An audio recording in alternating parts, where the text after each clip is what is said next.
even as they go into that tween and teen stage and we recognize things are hard, that we keep consistent discipline. So what is your rules about homework? When should homework be done? Are there rules about homework? Because maybe they didn't really have much homework in elementary school. And so now there is homework. So is there rules about homework before technology? Setting the stage and having some rules about that can really help your child be successful. Good evening. My name is Sarah Howard, and I get to work here at the Dana Boone Regional Library. Thank you for being here in our Zoom room tonight. We are thrilled to have with us again Catherine Miller. She's the program coordinator for the Triple P program, Positive Parenting Program. It's a multi-level system of family intervention designed to reduce behavior and emotional challenges, and it's part of the Boone County Early Childhood Coalition. So please feel free to put questions to Catherine in the chat. She will address them. This is Raising Resilient Children Part 2. And if you need a certificate of attendance, not official clock hours, but just showing that you were here, please put your name in the chat and I will be happy to email one to you tonight or early tomorrow morning. So I'm going to turn it over to Catherine, and I'll put some links in the chat as she talks to some library things and her email and all that good stuff. So thanks so much, Catherine.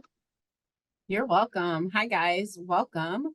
So this is a part 2, but it is a part 2 in a different way. So what I mean by that is we talked about younger children, not early, younger children, raising resilient children who were younger. And this one, we're going to talk about our tweens and our teens. So slide didn't move. There we go. All right, so we'll just do a quick overview. So we're going to talk about the emotional resilience in children. We'll talk about some of those building blocks, and then we'll kind of have some take-home messages, and we'll have some time for questions. I will say, Sarah, I can't see the chat the way I have this kind of set up for myself. So I will, when we pause, or if someone says this is a right now question, you can let me know. I will. I'll let you know. Okay, sounds good. And then other than that, we'll kind of address most of the questions at the end. But if you think it's relevant about the slide, please feel free to let us know and we'll address it. All right, so let's talk about what emotional resilience is. So first of all, it's the ability to recognize, understand, and accept feelings. You're able to express feelings in appropriate ways, face and resolve difficult situations, cope with stressful and upsetting situations. And these abilities are related to a child's development. I want to give you just an aside. Triple P is brought out of the UK, so Australia. So things aren't really spelled wrong. They substitute S's for Z's and different letters. So you may see some spelling that looks like it's incorrect, but really it is just because it's from the UK. So let's talk about recognizing and understanding and accepting feelings. So this is something that we teach when they're young. Think about the faces that we put up. Are you happy? Are you sad? We really work with kids understanding and accepting their feelings, being able to express them or even know what they are. And so this doesn't stop as our kids get older. In fact, it gets harder. So when you're little, you have like a smaller vocabulary, you haven't experienced as many emotions or feelings. And so, it's not as hard. As you get older and experience more things, sometimes you decide you don't want to admit that you're embarrassed or flustered or some of the other words that we may use. So let's talk about the importance of resilience. So children need to learn to cope with everyday feelings in difficult situations. And we could substitute that word children for everyone. Everybody needs to be able to do that.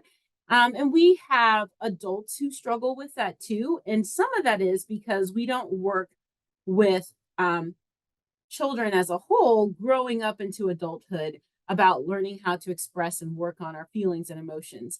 There was a point in time where we felt like children should be seen and not heard.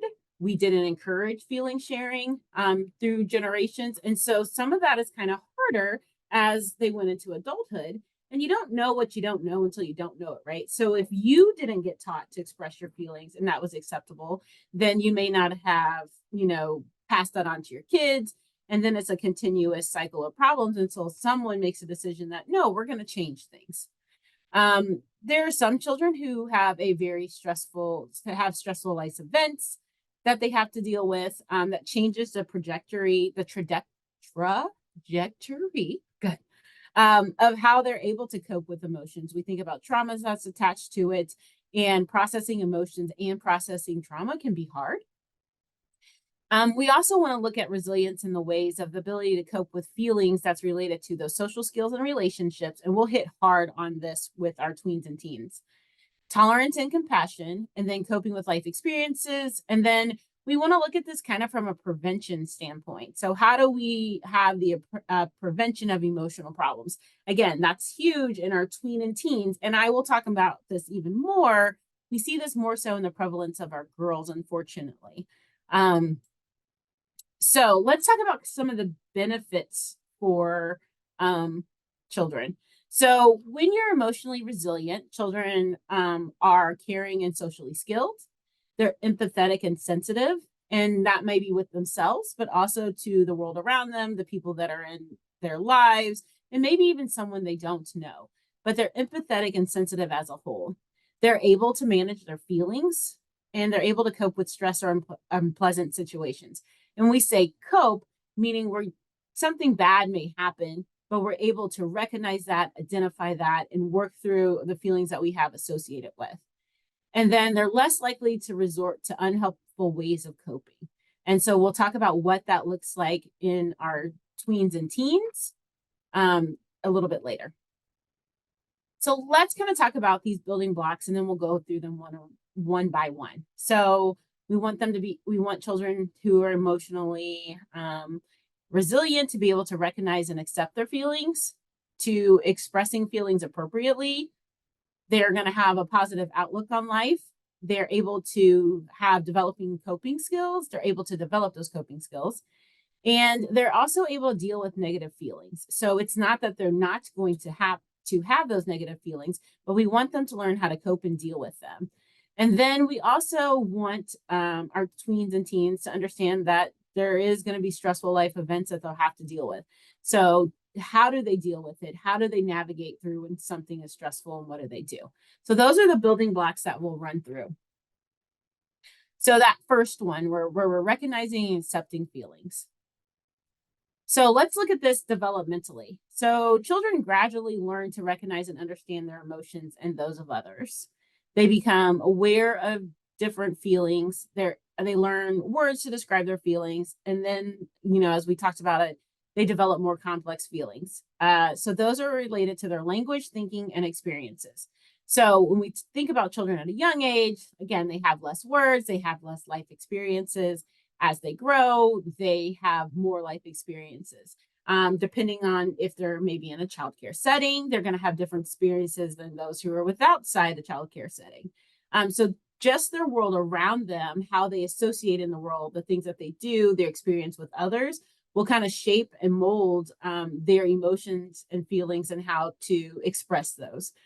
We see sometimes with our only children, so there aren't siblings in the household and they don't attend daycare, that they struggle with this a bit more because the only person that they're learning emotions and feelings from is a parent. And so if that parent, doesn't show them a range of emotions, then they don't know those other emotions. Like, where would they get that from? So that's something to think about. Many parents may have a lot more time with the first child than when they have the second, third, or fourth, right? So in the beginning, you have a lot more time to dedicate. You throw in a second child and you're trying to care for two people's needs. You don't have as much as that one-on-one time. So maybe you're going through the feelings book pretty quickly, or you're not showing it as much. And that's not to say all parents, but that is a possibility that we just know our time gets pulled much more when we have more people that we're supposed to give our time to. So what can parents do? So the first thing is to accept that ups and downs are normal. So let's talk about that with our tweens and teens. Middle school is a rough time. Oh, very rough time. And why do I say that? Because we're going through a stage of development. So their bodies are changing, their emotions are heightened. We see ups and downs with them. Um, they're learning new friendships. So if you think about, maybe a lot of these kids have gone through, the same kids in a first grade, second grade, they may change a little bit, but they've had these same group of friends. When you get to middle school, you're incorporating a whole nother other sets of elementary schools. So it's a chance to make new friends. Well, we really see a struggle sometimes for kids to learn how to make new friends. And what I mean by that is, like, so let's say they have a close knit bunch of friends that came from elementary school and they're going into middle school together. Well, then they're gonna, let's say they choose an instrument. And so they start participating in band and doing other things, and then they make band friends. And then they want to go out and hang out with their band friends and do things with their band friends. But their core group of friends are like, no, we are friends and we do things together. And so that child is pulled, like, I want to do things with my band friends, but I still want to keep my other friends. And if the other friends haven't found another group to associate themselves with, they may feel abandoned by that child who's choosing new friends, which can create some ups and downs in that relationship. And so if we don't kind of explain how relationships are, how relationships go, they might be confused at, why would they choose someone else? Why would they not want to hang out with me all the time? Some of those kind of things are things that we run into. What can parents do? Talk about feelings. So help your child to understand it's okay to feel these ways. What's it like to have new friends? What does that look like? How do we make new friends but keep the old, to quote the Girl Scouts, right? What does that look like? So helping them to navigate that stressful situation that they may not have been a part of. You want to be emotionally expressive. So are you a household that allows emotions to be expressed? Do you guys talk about emotions? Or are you a household that, really doesn't talk about feelings and emotions? So thinking about, how does our household express feelings? Are we allowed to share in an appropriate way? Do we respect and listen when other people share their opinions? So think about your household as a whole. And then you want to show kids how to do that. You want to mimic showing feelings appropriately and talking about situations. You want to help your child recognize and name emotions. So if they're not sure what it is, so in that teen stage, we might be having our first heartbreak. So what does that look like? How does that feel? How do we emotionally get over that? We might have our first friend spat or friend breakup, right? So I'm not your friend anymore. They do that in elementary school, but then they pop right back at a recess later, right? But this may be serious. I'm not your friend anymore. I don't have to see you because I don't have classes with you. We don't have recess. Maybe we have lunch together, maybe we don't. So I don't have to participate with you. And if I've decided our friendship is over, then how does that make your child feel if someone said that to them? You know, um, that's another thing to kind of deal with and work through. And then encourage your child to be emotionally expressive. So letting them know it's okay to feel a certain way. You do want to know how they're feeling and how they're handling things, how they're coping with their emotions. All right. So that second block, now that we've kind of talked about what it is, let's talk about expressing. So what emotional expression is okay? So we want to see their words, their expressions, and their actions. So we want to encourage kids, our tweens and our teens, to have a way to express themselves. So, you may be talking about, to whom should they express them, how often, how much. So let's talk about one of the things that's probably burning on everyone's mind, social media. So we have a lot of keyboard warriors, right? And our tweens or teens may have access to social media such as Snapchat, Instagram. Many of our younger kids aren't on Facebook. That's more of a my child calls it an old people thing. So mainly Instagram, Snapchat, but how are they expressing those things, and are they appropriate? Are they talking to their peers in a way that's appropriate and not bullying or saying things we shouldn't say? So do they know how to handle social media appropriately? Might be a good question to talk with your children about and have those kind of expressions. Also, do they have a place where they know that they can openly share that is respected. So this is a great age to introduce, if you haven't already, journaling.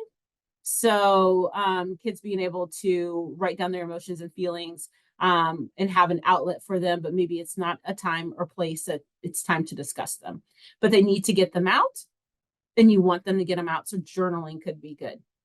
What other ways? We talk about actions. What's a good way for them to express their feelings? Sometimes we may want to dance it out. Sometimes we're writing it out. And we mentioned maybe they're exercising it out. Maybe they're playing a sport and getting it out. But how do we express our emotions through our actions? And then what emotional expressions are okay? So how do we talk to a peer that we're upset with and be able to explain how we feel, but also the ability to listen to how they feel? And so that is an important thing to talk about as a parent. Like, how do you have that two-way conversation with someone who's hurt your feelings, or perhaps you've hurt their feelings and you want to express how you felt about it or why you did what you did? So teaching your children how to have those back and forth conversations are important. And then we do have family and cultural expectations to take in account. When we're talking about expressing feelings and emotions.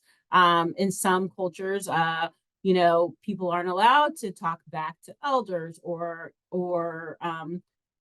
maybe it's gender specific, but so maybe they aren't taught that, or it's not okay in their culture. So just thinking about when people are expressing emotions, do they have the capability and knowledge to be able to do so? What are some traps that maybe parents might do? So maybe talking too much about your own feelings. So a couple of ways this can happen. So with technology these days, we often have phone conversations in the car, right? Hands free, that's the best, that's the safest, but it also opens the conversations to all the ears in the car as well, both ways, right? They're hearing the person talking and they're hearing the person conversing back. And maybe those conversations are not appropriate in the car. I do a lot of co-parenting work. And so talking about the other parent that you're not getting along with in the car isn't an appropriate space for that. So thinking about how we share our emotions and feelings and when we share them, and are our kids' little ears listening? Other traps for parents: dwelling on upsetting events. So maybe something at work happens, you come home, you have a conversation about it, but every day that you come home, you're unhappy at your job and you bring that home, and your kids are constantly listening to you talk about how much you hate your job and you don't want to go back and things like that. So we want parents to be able to have a safe place to express their feelings too, but maybe not so much to their child. Showing too much interest in feelings. So every day you come ask your tween or teen, how are you feeling today? How are you feeling today? What emotion? Asking for an emotion of the day. Your teens aren't going, and tweens aren't gonna really want to be interested in that and be a part of that. Being overly sympathetic. So that may seem like, well, how can you be overly sympathetic? Or encouraging them to avoid a situation. So like maybe you don't talk through like the entire situation with them. You're like, oh, it's not your fault. And that could be the case, but maybe it is their fault. And instead you say, oh, it's not your fault. Don't worry about it. They'll have to get over it. It's not something you have to get over. So making sure that we're not just trying to get our kids to feel better at the expense of them not knowing how to handle a situation. Another thing that parents can do is overreacting to minor upsets. This sometimes happens when we're tired. Parents may be tired, frustrated from the day, and your child does one little thing and you flip off. And so it may be like the buildup from the rest of the day that that causes you to do that. But on a normal day, you might not be so upset. I think there was like a child abuse commercial back in the day about spilling milk. The kid tries to get milk out of the refrigerator on their own and it spills all over the place, and the parents yelling and screaming because milk is everywhere. And I think the commercial might have emphasized that maybe there was some physicalness to that afterwards as a repercussion, and it talked about like not doing so. Anyways, the point was, I think, the cliche of, I think that's the right word to use there, a don't cry over spilled milk type of thing. So the last thing is not giving enough attention to other behaviors. So you don't want your tween or teen to have to get your attention to talk to you about things. So how are you helping them to present an environment that your teen or tween wants to come and talk to you, that they feel like they can talk to you, that you're open to receive and have conversations with them? So how are you setting the stage for them? So as we talk about how do you set the stage for them, let's think about this. So you want to ask how your child's feeling, listen to what they have to say. Then you want to kind of throw it back, summarize, make sure you heard what they were saying. We want to avoid telling your child how they should feel. And then this is kind of maybe still for our younger kids, but maybe that sixth grade, like you could read a story and talk about the character's feelings. So if they're still into reading chapter books and you guys are still reading together, you can maybe pick a book and read about that to them. And then help your child recognize feelings in others. So that is huge. We live in such a me world that sometimes we forget how others may be expressing themselves, or how we made someone else feel, or that we should even care about how we made someone else feel. So helping your child to recognize that other people have feelings too is something that we can really do. One of the ways that I like to encourage talk, and if you ever work with me, I'll tell you this early, is you talk about either around the dinner table. If you're a sporting family and everybody's in the car together for a while, you may do it then. But the adults in the family participate too. So you talk about two things that went well in the day and something you wish went better. Now, the wording is very, very important in this. It's something that you wish went better. So we don't talk about things that went bad, so to speak, because when something's bad, it has an ending to it. So that was bad, the end. If we talk about something we wish went better, we can the word just left my head. We can think ahead about if the situation comes again, how might we handle it? Really. So we're teaching kids how to deal with emotions on a situation that they thought wasn't the best situation, but we're encouraging them, like, if you're ever placed in the situation again, then how could you react? So that's why we say how you wish something would have went better. So an example might be your child talks about they had a good day, they got to hang out with friends, they got a good grade on a quiz, and something they wish went better, they got a really bad grade on a test. And so you might say, oh man, I really do hope the next time you take a test that goes better, but what do you think may contributed to the bad grade today? What do you think happened? And so maybe I was really worried about this is my hardest class and I just froze up, right? So then we're talking about next time, well, how do we not freeze up, basically giving them some skills to be able to relax, to be able to focus and take the test. Maybe they admit to you, well, I blew this test off. I focused on the other test and I didn't really study for that test. And that's why I got a bad grade. So you can talk about time management, right? So maybe we need to get a planner and we're writing in our planner about when we have tests, and so that we can make sure that we have time to study for both of them. If there's study guides, did you get a study guide early? Did you start working on that so it's not last minute, but you're really kind of helping them with time management and how to get things done? Then, so that's what I like about that, how things went better, is you are able to discuss like what can happen the next time this comes around and how you can do things differently. And it's important for parents to do this, right? You want your kids to realize like things aren't great always every single day in your world too. So what's something that, you wish went better? If someone asked me today, what did I wish went better? I would say, I wish I would have went to bed earlier. So my two good things would be, last night I stayed up late making to-do lists and getting things very organized. I got all of our bills paid. But I was up really late. And so the other good thing that I did was I was able to clean out the pantry and figure out, making sure we had good meal plans for the week.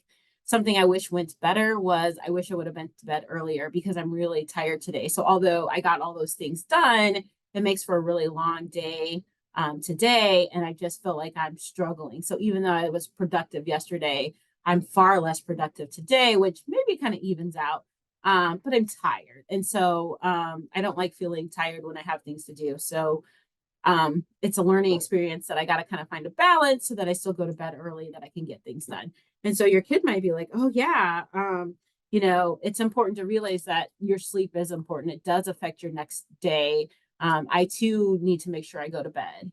And so you guys are talking about, making sure you go to bed and how much that is healthy for you and how it can affect your next day.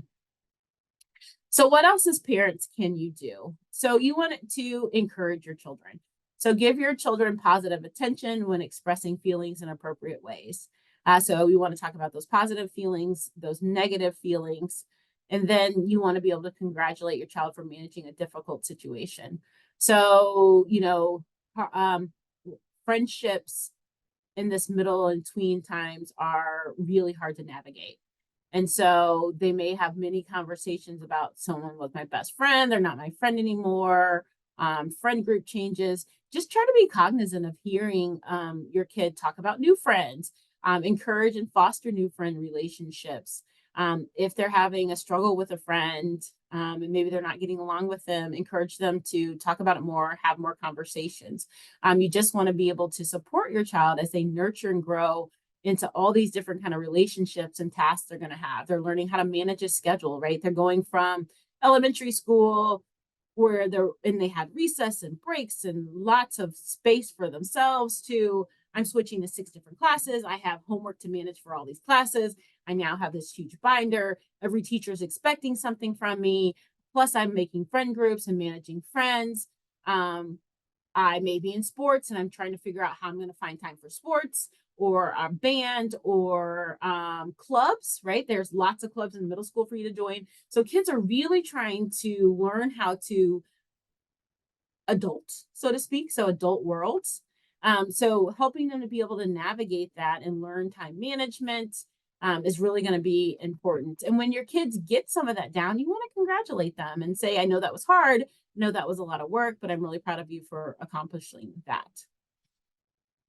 All right. Another thing parents can do is helping kids deal with the problems. So making sure that even as they go into that tween and teen stage and we recognize things are hard, that we keep consistent discipline.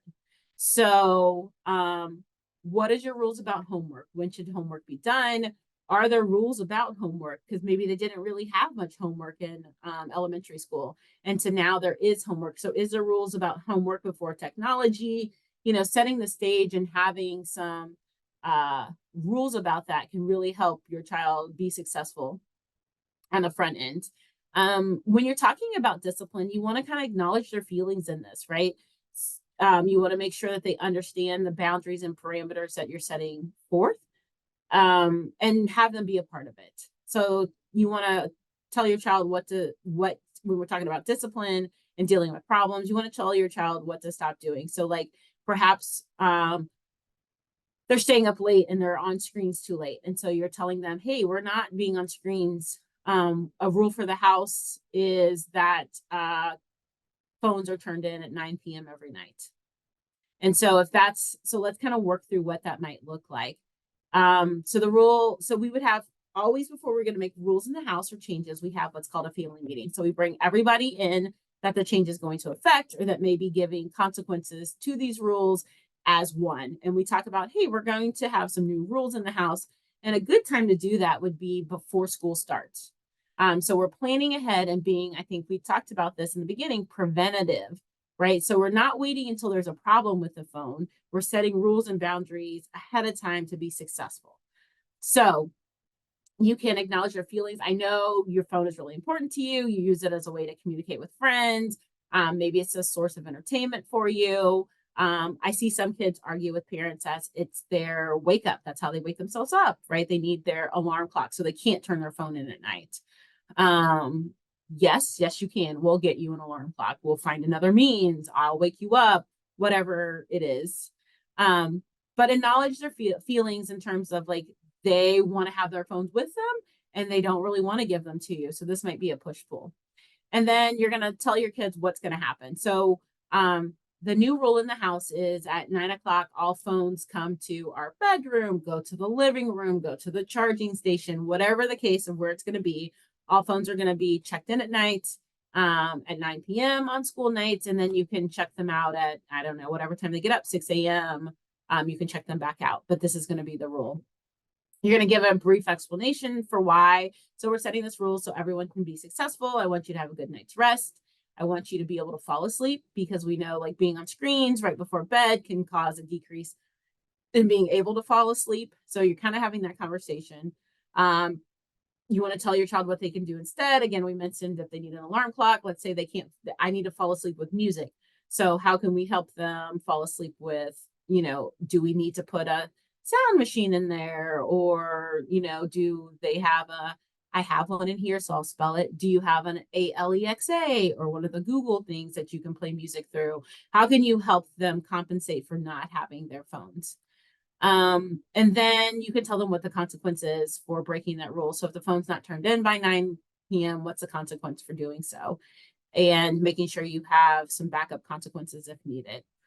One of the biggest things about a phone is it's convenient for you too as a parent. So I see parents struggle to take phones away, because how are you going to communicate with them through the day? How are you going to talk about who's picking up for practice, or do they have their uniforms with them, or some of those things? And so parents tend to break their own consequences. If you say you won't have your phone for, your phone is unavailable tomorrow, but then you need them to have it and you give it back to them, your kid's not going to believe you in the consequences you set up.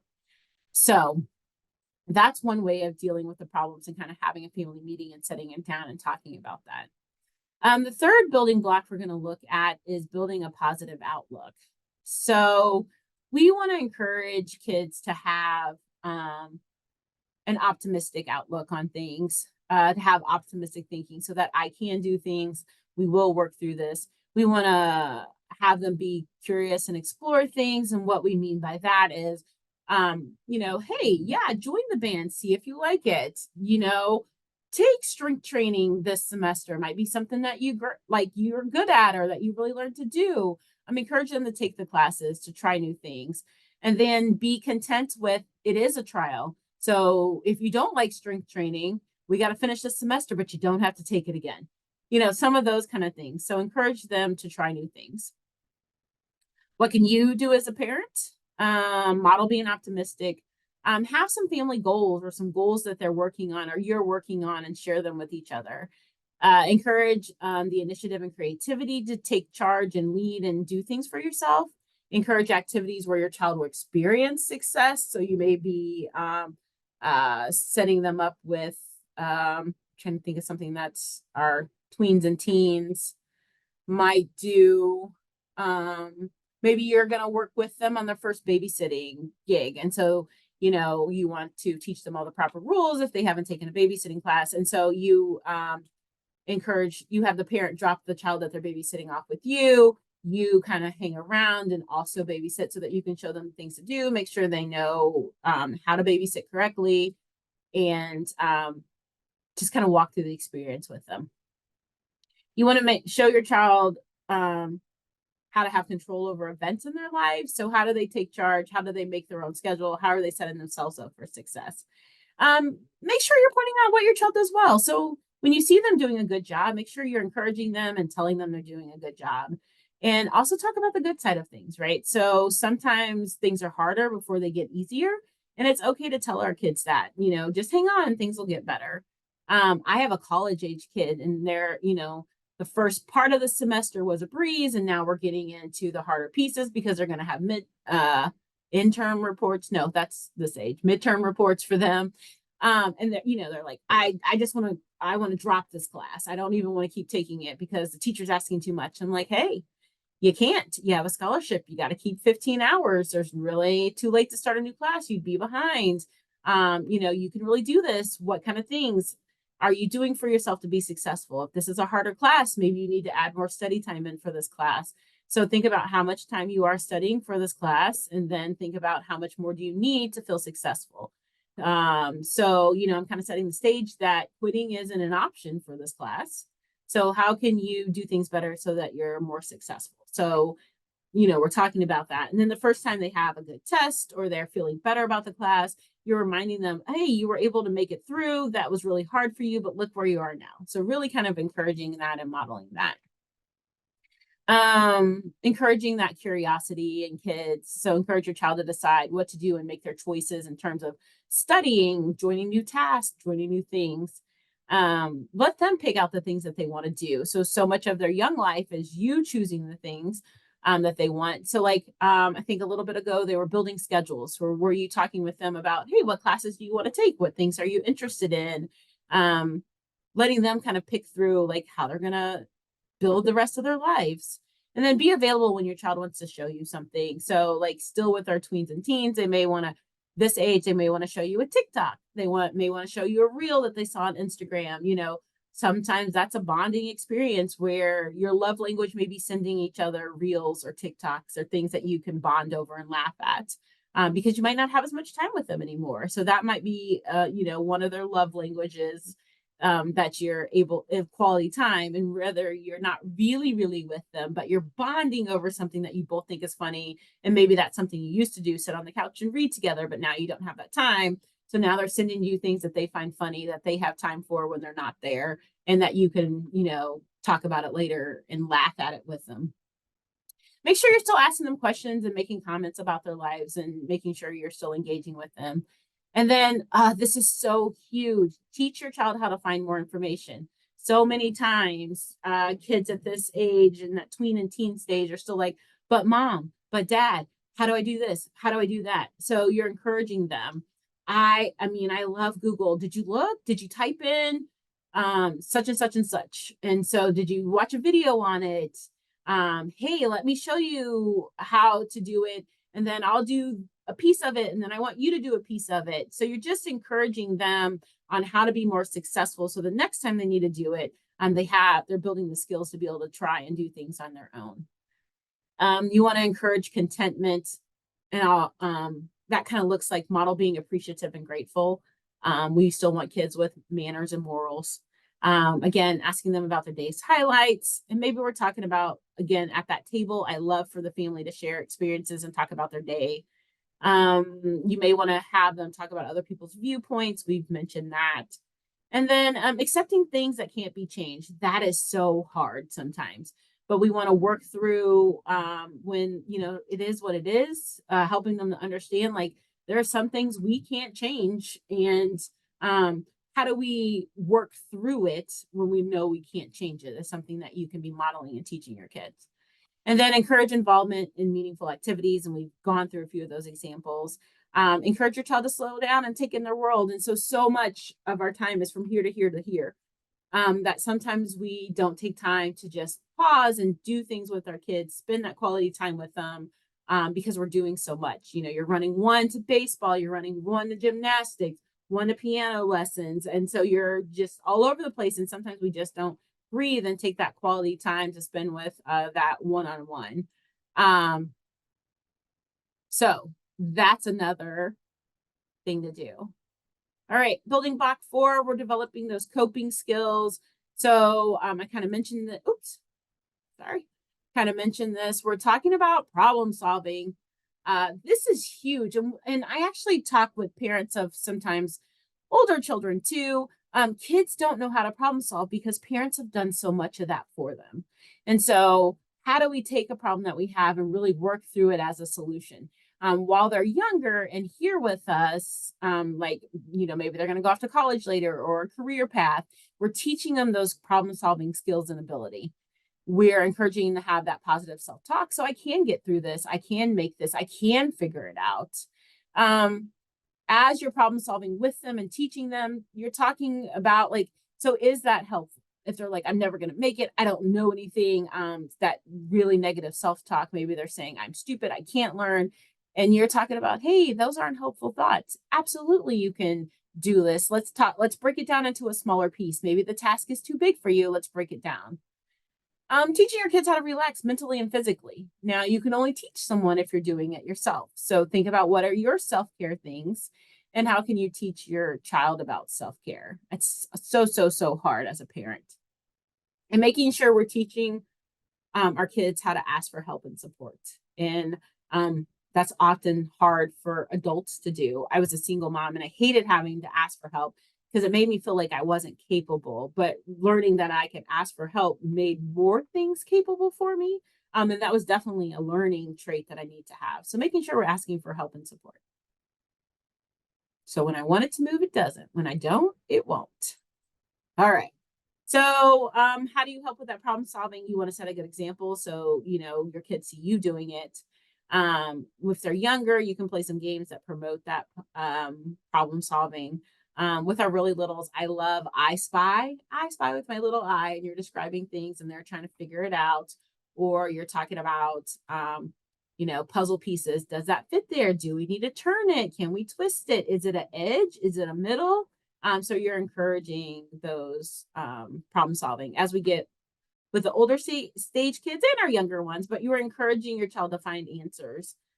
So, do your own research, check some things out, prompt your child to work at problem solving. So don't just give them the answer, let them work through it. And then congratulate your child when they solve a problem or they figured it out. And then, of course, involve your child in family problem solving. Everyone's struggling and we're all busy. So who's going to help put away dishes? Who's going to help with laundry? Problem solve how we can live a busy life, but everybody be a part of keeping our house clean. So how do we problem solve? We want to make sure we define the problem. We come up with some solutions. Then we evaluate those options. Are those solutions good? And we may do this as a family meeting. So when we're coming up with solutions, we take any and all, and then we evaluate, is that something that makes sense and that we can do? And then we may decide on the best solution, and then we put a plan in action on how that works. And then we review if it worked well, or do we need to revise the plan? The revise the plan piece is really, really important because we need to show our children that we don't always get it right the first time. And it's okay to come back to the drawing board, so to speak, and work a plan again. All right, that self-talk is so important in that tweens and teens. So helping your child how to learn to evaluate their own achievements and success. So explain how thinking in a different way affects how they might feel. Prompt your child to think about how others might feel and think. So we're really encouraging that extra thought about how the things that we do and how we feel affect others. Sometimes we're pointing out helpful and unhelpful thinking if we're hearing it out loud from them. And we as parents are using positive self-talk to cope with our own stress. All right. Another thing we're going to do is help children relax. So we're going to be a good role model for that. Again, are you pulling in that self-care? Does your kid see you do it? Help your child find ways to relax that work for them. And of course, we can always talk about relaxation strategies. So taking those slow, deep breaths, relaxing their muscles, listening to relaxing or calming music. I said common. How about calming music? So any of those things are strategies that you can teach your kids. So when we're looking for support, discuss how everyone needs to talk. It's important for everyone to discuss the ways that they're feeling. And it's okay to ask for help and get support from others. So if your child is struggling, what can you do? Maybe you can suggest talking to a close family member or a trusted friend. Some kids do confide in their teachers. We see that less and less as they get to their tweens and teens, just because they're not as close with that teacher as they were in elementary school. And then, of course, letting them know that the school counselor is available. Or you can also seek out counseling on your own from kids. Sarah, I'll have you throw in a resource. The Face of Boone County is a place, as long as you're in Boone County, they too provide free resources for you. But they also have where you can get, I believe it's 6 free counseling sessions. So you can always check in with them as a ways to get some counseling if you think that's something your family needs. All right, dealing with negative feelings and emotions. So everyone has them. Adults, children, young children, everyone has them. So helping your kids be able to navigate through when they have some negative emotions, and remembering you can't completely protect your children from these feelings and emotions. They're going to have them, but your job is to teach them how to work through them successfully. Remember, many emotions pass quickly, and these tweens and teens are friends one day and not tomorrow, but they'll be friends the next day. So sometimes it's just helping them manage through the emotions for the night. Parents can calmly assist and prompt that problem solving again, and then they can help their children learn to resolve negative feelings on their own. So, how can you work through dealing with those feelings that you might have? If you're not very good at it, again, maybe reaching out to a counselor to teach you and your child some skills could be helpful. Helping kids manage emotions. So we want to notice when the child is upset, ask them what's wrong, and listen to them. Again, we're going to summarize what we heard, acknowledge their feelings, and ask them, hey, what do you want to do about this? Right? That's encouraging that problem solving piece about into this. What do you want to do? And then you can ask them, well, and when they've come up with maybe some things they want to do, how can I be of help? What kind of things would you like from me? Again, getting that problem solving in there. If they're still upset, teaching them how to cool off and come back. Remember to stay calm yourself when dealing with this.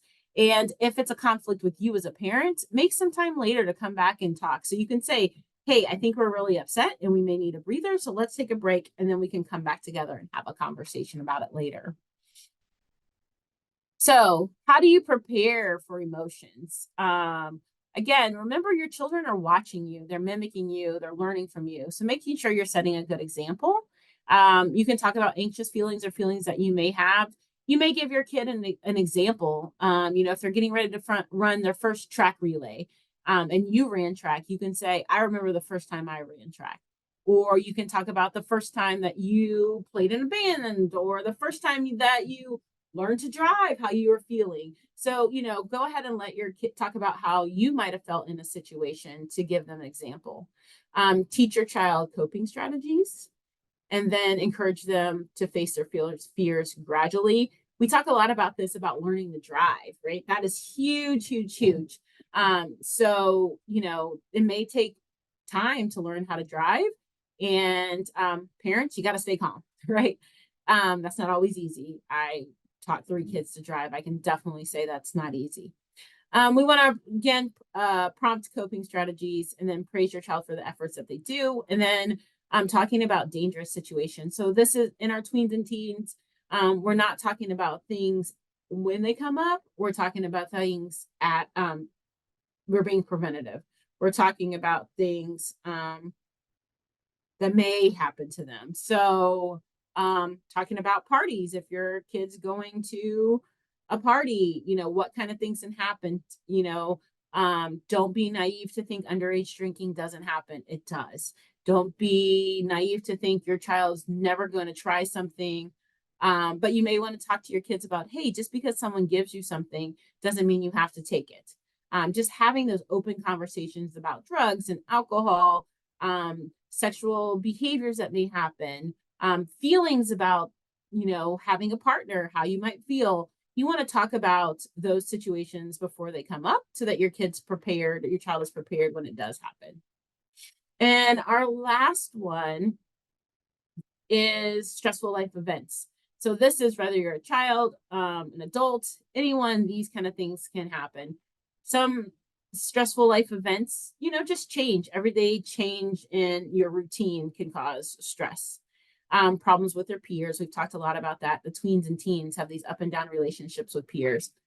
Disappointment. So, the first time they're not invited to somewhere, this might not have happened to them in younger places and spaces, but that disappointment, maybe they don't make a team, the school basketball team or something like that. We're going to have unpleasant experiences. So just making sure that we are talking with them. We've given them some coping strategies. We're working through it. Another stressful event might be a loss, parent separation or divorce. Maybe you're going to join a new family. You're going to have a blended family and families are going to come together. Trauma or serious illness. We are coming out of still having COVID kids. So new kids that dealt with it, with school being different, that was huge. And then anytime there's a terrifying experience, being able to talk with them and through that, and maybe that's a good time to get some counseling as well. As we cope with these life events, allow your child to be upset. It's okay. Set in emotions. Let them have them. Sorry. Ask them what happened. Stay positive as you're hearing it. Reassure your child where it's appropriate. And then don't feel like, again, you have to problem solve for them. Ask them their own problem solving strategies. What do they think they should do? Sometimes you can just suggest something to maybe cheer them up. And then the encouragement of those coping skills that you've been giving them. And sometimes it's okay to just tell them, hey, take a rest, take a break, we'll check in later. Or you allow them to go through it and maybe you check back in a couple of days to see how they're doing. And of course, telling them always, if you're feeling a certain way about a situation or you're struggling, it's okay that we can get a counselor, we can talk to somebody, we can check in with someone, just check in with me as your parent, just to go ahead and encourage them to do so. It gives us an example of moving a house. This is recorded. I'll leave that. You can go back to see that. Another example might be dealing with a loss of some sort. So those are some good strategies for dealing with a loss. Whew. All right. So let's get to our take-home messages. So what are the important pieces that we've kind of talked about tonight? The foundations for emotional resilience are laid early in that childhood, and we continue to lay that foundation as they become tweens and teens. We really work on it even more so in that tween and teen stage, because our goal is to build healthy, successful adults that are going to go out on the world and do things on their own. Emotional skills are a very important part of happiness, well-being, and success in life. And so as we're building those children to go out and be successful on their own, they got to know how to work through happiness, sadness, when events come up that they weren't expecting. Again, how to problem solve. And then, so I'll give you a quick, aside from that. So I had a mom talk to me about her college kid, first year freshman, who was throwing away shirts because they didn't know how to sew on buttons or didn't know how to fix things. And so they were like, I need new shirts. And the mom was like, I don't dress shirts. And the mom was like, I don't understand. I sent you with several. And they were like, yeah, but the button came off a sleeve and the button came off and they just threw them away. Great shirts, right? But no one had ever taught them how to sew on a button or that they could. So, do we teach our kids the skills or things they need? Or did you throw away things and was like, I'll just buy some more, right? Because what we mimic or show our kids are often what they mimic, right? And then remembering children learn a lot about managing their emotions from their parents. So what they see you doing is how they do it. I talk a lot about when we have young children who cuss, right? So if you're a cussing parent, you create cussing children. And some of those young children can do it very well because they hear you do it very well. So remember, your children are learning, hearing, doing, seeing from you. Parents can help children learn to, again, recognize, understand, and accept feelings. So we're really working through that at this age, expressing feelings in appropriate ways, develop a positive outlook and coping skills. We want to deal with those negative feelings and cope with stressful events. I know the library has lots of feelings books for the younger children, as well as we get to the tweens and teen stages. So making sure your kid has a library book, taking them to the library. Maybe you're having them check out that section in the library if they're needing to, but making sure you're a resource and a support for your children. All right, question time. What kind of questions might we have, or do we have? I do not see anything yet, but we should wait a few seconds Okay. just in case someone is typing. Does anybody have any questions for Catherine? That was so helpful for so many ages.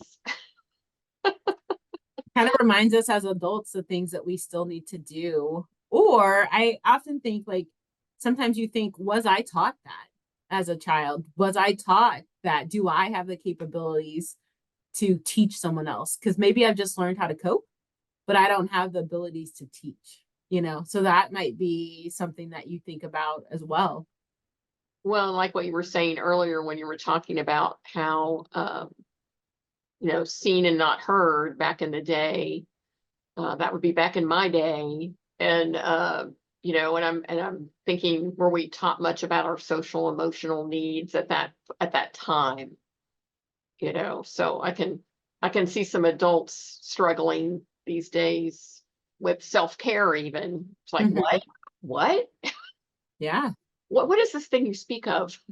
Yeah. So if we're not teaching our kids how to take care of themselves and learn some coping skills, I can see where that's really important. I mean, I don't and Sarah, in your generation, were you even asked, how do you feel often? How do you feel about going to do this? How do you feel about were you in, I don't even think there know. was an encouragement about discussing family life events. You got told what was going to happen and you either liked it or you didn't.